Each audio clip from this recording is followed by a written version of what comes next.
My best friend grabbed my hand during severe turbulence. If we don't make it, I love you. The airplane suddenly dropped so violently that the woman beside me screamed, a suitcase slammed somewhere behind us, and for one terrifying second, I felt as if the entire world had disappeared beneath my feet. Outside the window, the bright blue sky we had been flying through only moments earlier was filled with towering gray clouds, and the sunlight flickered across the cabin as the plane shook from side to side. Then I felt a hand close tightly around mine. I looked over and saw my best friend, Ilara, staring at me with tears in her eyes. She was trying to be brave, but I could see the fear she had been hiding. She squeezed my hand harder and whispered that if we didn't make it, there was something she needed me to know: she loved me. And suddenly, the turbulence wasn't the only thing making it difficult for me to breathe. Before that flight, I had spent years believing that Ilara and I had simply grown apart. We had met during our first year of college, when neither of us knew anyone and both of us were pretending to be more confident than we really were. Somehow, she became the person who knew every version of me. She knew what made me laugh, what made me angry, what I was afraid of, and even the things I never said aloud. We spent countless afternoons together, sharing cheap coffee, walking through crowded streets, making ridiculous plans for the future, and promising that no matter where life took us, we would never become strangers. But life has a quiet way of breaking promises. Jobs changed.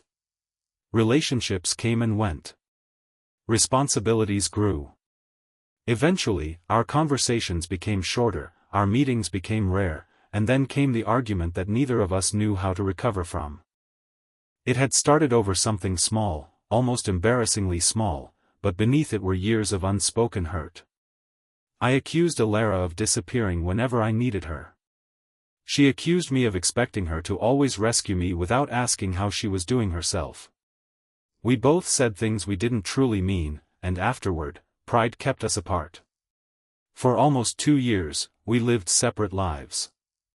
I still thought about her constantly, especially when something funny happened that only she would understand. Sometimes I would open our old messages and type her name, but I never pressed send. I told myself that enough time had passed and that perhaps our friendship belonged to another chapter of our lives. Then, one bright summer morning, I received a message from her. She was traveling to another city for an important family event and had discovered that we were booked on the same flight. She asked if I would meet her at the airport.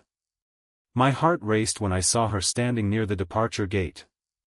She looked almost exactly the same, but there was something different in her expression. She hugged me tightly without saying anything, and for a few seconds, all the distance between us disappeared. We spent the first part of the flight talking about everything we had missed.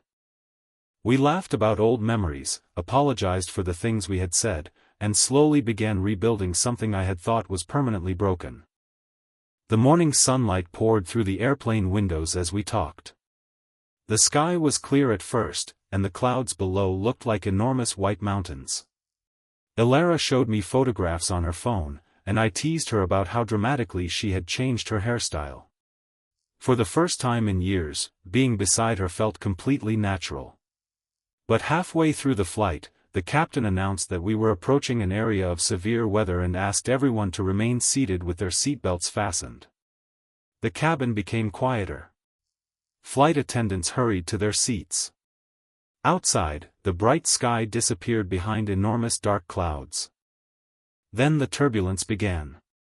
At first, it was only a few small shakes. Then came a sudden drop that lifted my stomach into my throat. The overhead compartments rattled. Someone cried out. The plane climbed sharply before dropping again, and the entire cabin erupted in frightened voices. I grabbed the armrest, trying to convince myself that everything was normal. But my hands were shaking uncontrollably.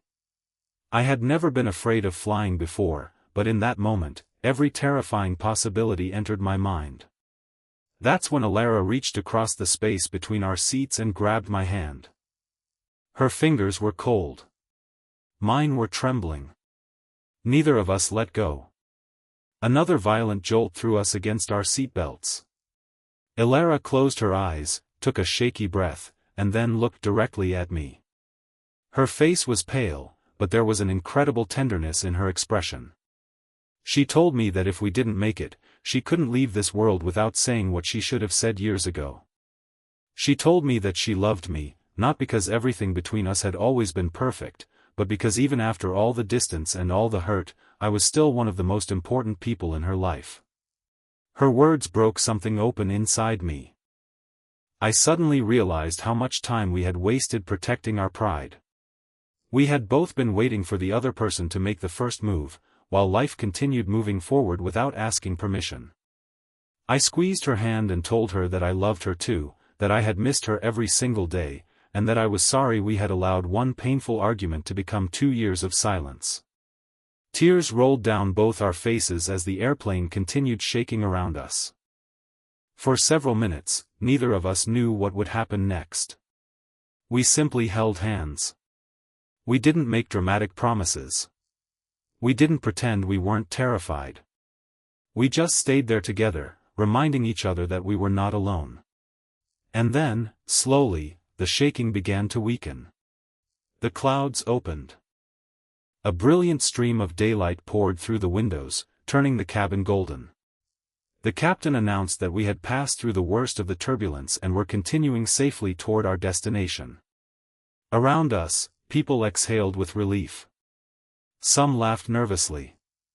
Some wiped their tears. Elara and I looked at each other, still holding hands, and began laughing too. Not because what had happened was funny, but because we had been given something neither of us expected, another chance.